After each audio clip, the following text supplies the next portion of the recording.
Students, आज हम respiratory volume and capacities के एक टॉपिक के बारे में पढ़ेंगे। इसमें हम देखेंगे कि रिस्पायरेटरी वॉल्यूम एंड कैपेसिटीज को कैसे मेजर करते हैं।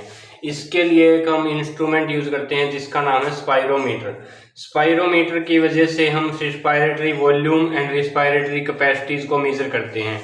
और हम रिस्पायरेटरी वॉल्यूम एंड कैपेसिटीज को मेजर करने के लिए, उसके ग्राफिकल रिप्रेजेंटेशन को मेजर करने के लिए, जिसको हम मेडिकल फील्ड में यूज करते हैं, उसको कहते हैं स्पायरोग्राम। स्पायरोग्राम वो उसे कहते हैं जैसे ग्राफिकल रिप्रेजेंट करता है, तो वो डायग्राम जो हमें मिलते हैं उसे हम स्पायरोग्राम कहते हैं।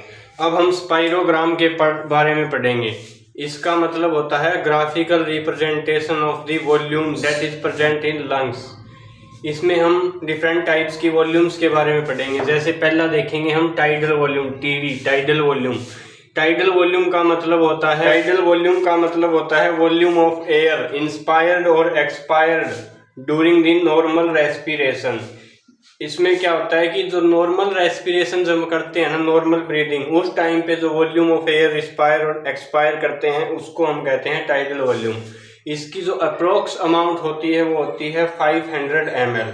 एक हेल्दी मैन कैन इंस्पायर और expire approx 6000 to 8000 ml of air पर मिनट। अब हम दूसरा पढ़ेंगे inspiratory reserve volume. Inspiratory reserve volume, इसकी अमाउंट होती है 1500 से लेके 3000 ml तक। इसका क्या मतलब होता है? Additional volume of air can inspire by forceful inspiration.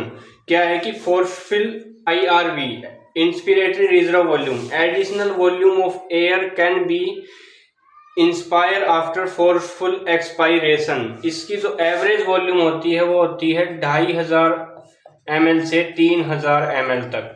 ये लगभग अप्रोक्स होता है इसमें।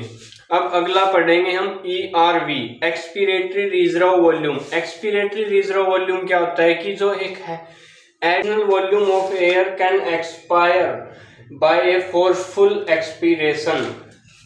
फोर्सफुल एक्सपीरेशन फोर्सफुल के द्वारा करना पड़ेगा इसमें। और जो एवरेज वॉल्यूम ऑफ एयर इसमें है वो है 1000 से लेके 1100। ये वॉल्यूम है रेजिडुअल वॉल्यूम। रेजिडुअल वॉल्यूम का क्या मतलब होता है कि जो वॉल्यूम अपने लंग्स में इनमें प्रेजेंट हमेशा रहेगी। जैसे कि क्या होती है, volume that remain in lungs even after forceful expiration. Average जो अमाउंट होती है वो होती है इसकी 1100 ml से 1200 ml तक।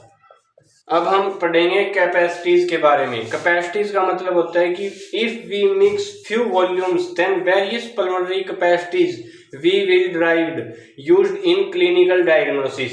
जो पल्मोनरी कैपेसिटीज होती है उसके हिसाब से हम डायग्नोस करते हैं। जो अपने डिजीज होती है, ब्रीथिंग रेस्पिरेटरी डिजीज होती है, उनमें हम ये यूज करते हैं। हम रिस्पायरेटरी कैपेसिटीज के बारे में पढ़ेंगे। इसका मतलब होता है कि इफ वी मिक्स few volume then various pulmonary capacities obtained करते हैं।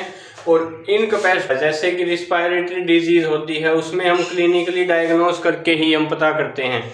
इसमें हम पहला देखते हैं इंस्पिरेटरी कैपेसिटीज। इंस्पिरेटरी कैपेसिटीज क्या होती है कि जो total volume of air can inspire after normal expiration. Normal expiration के बाद में हम जो सबसे ज्यादा यानी कि फोर्सफुल वॉल्यूम प्राप्त करते हैं वो होता है इंस्पिरेटरी कैपेसिटीज। इंस्पिरेटरी कैपेसिटीज में आ जाएगा अपना टाइडल वॉल्यूम प्लस में IV, inspiratory reserve volume IRV, inspiratory reserve volume. ये दोनों इंस्पिरेटरी कैपेसिटीज का फॉर्मेशन करेंगे। जो इसकी अमाउंट हो जाएगी वो हो जाएगी 500 प्लस में 2500 ml अप्रोक्सीमेटली। अब हम नेक्स्ट देखेंगे एक्सपायरेटरी कैपेसिटीज। एक्सपायरेटरी कैपेसिटीज का मतलब होता है कि total volume of a person can expire after a normal inspiration. कि नॉर्मल इंस्पिरेशन के बाद में वो कितनी एक्सपायर कर सकता है।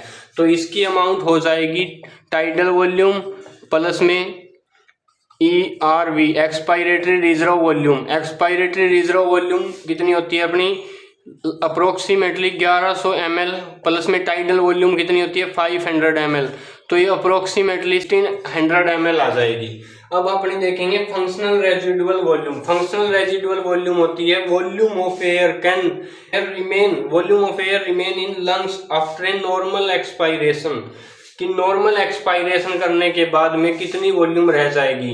तो नॉर्मल एक्सपायरेशन के बाद में अपने जो लंग्स है उसमें कितनी रह जाएगी, ERV expiratory reserve volume plus में रेजिडुअल वॉल्यूम रह जाएगी। रेजिडुअल वॉल्यूम अप्रोक्सीमेटली 1200 ml, ये 1100 ml, अप्रोक्सीमेटली 1300 ml अप्रोक्सीमेटली रह जाएगी। नेक्स्ट कैपेसिटी देखेंगे अपनी वाइटल कैपेसिटी। वाइटल कैपेसिटी का इसको हम दो तरह से डिफाइन कर सकते हैं। वाइटल कैपेसिटी को हम दो तरह से डिफाइन कैसे कर सकते हैं कि volume of air can breathe in after forceful expiration, यानी कि फोर्स्ड एक्सपायरेशन के बाद में हम कितना वॉल्यूम ऑफ एयर इंस्पायर कर पा रहे हैं।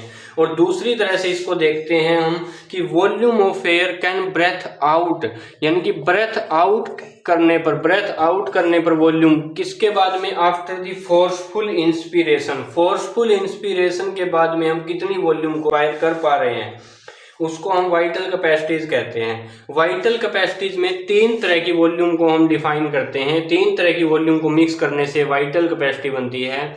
जैसे कि फर्स्ट है अपना टाइडल वॉल्यूम। टाइडल वॉल्यूम तो नॉर्मल कंडीशन पे होता ही है। IRV इंस्पिरेटरी रिजर्व वॉल्यूम, ये होता है जब हम फोर्सफुली इंस्पायर करते हैं, और ये हम कब होता है कि फोर्सफुली एक्सपायर करते हैं। और इन तीनों को मिला देने से जो एक कैपेसिटी का निर्माण होता है वो अपना होता है वाइटल कैपेसिटी। अब हम नेक्स्ट देखेंगे TLC टोटल लंग कैपेसिटी। इसमें क्या होता है कि टोटल वॉल्यूम ऑफ एयर, इसमें हम total volume of air in the lungs की अकोमोडेटेड इन लंग्स, इसमें क्या होता है कि सभी तरह की जो वॉल्यूम होती है वो हम इसमें डिफाइन कर पाते हैं। जैसे कि पहली होती है रेजिडुअल वॉल्यूम, दूसरी होती है ERV एक्सपिरेटरी रिजर्व वॉल्यूम, तीसरी होती है टाइडल वॉल्यूम, और चौथी होती है इसमें इंस्पिरेटरी रिजर्व वॉल्यूम। और इन सब का मिला के हम टोटल डिफाइन करते हैं 6000 से 8000 ml। और इसको हम अलग अलग रूप से ऐसे डिफाइन कर सकते हैं कि रेजिडुअल अपना ml होता है 1200 ml, ये होता है अपना 1100 ml, ये अप्रोक्सीमेटली होते हैं, ये होता है 500 ml, और ये अप्रोक्सीमेटली मान लो अपना 3000 ml। इन सबको डिफाइन करेंगे तो हम 6000 से 8000 ml के बीच में अप्रोक्सीमेटली आ जाएगा। दूसरी तरीके से टोटल लंग कैपेसिटी को कैसे काउंट करते हैं, जैसे कि हम वाइटल कैपेसिटी, जो ये तीनों होती है, इसमें expiratory reserve volume, tidal volume और इंस्पिरेटरी रिजर्व वॉल्यूम, इन तीनों को मिला के, और साथ में जो रेजिडुअल वॉल्यूम जो अपना फोर्सफुल एक्सपायरेशन के बाद में भी लंग्स में रहती है, उन सबको मिला देने से अपना जो टोटल लंग कैपेसिटी बन जाएगी। तो हम इसको इस तरह से भी डिफाइन कर सकते हैं कि ये तीनों मिला के तो हो जाएगी अपनी वाइटल कैपेसिटी और साथ में रेजिडुअल वॉल्यूम, और इन दोनों को मिला देने से अब अपनी टोटल लंग की कैपेसिटी आ जाएगी जो कि अपनी है 6000 से 8000 ml। अगर आपको वीडियो अच्छा लगा तो लाइक करें, सब्सक्राइब करें और शेयर करें। थैंक्स।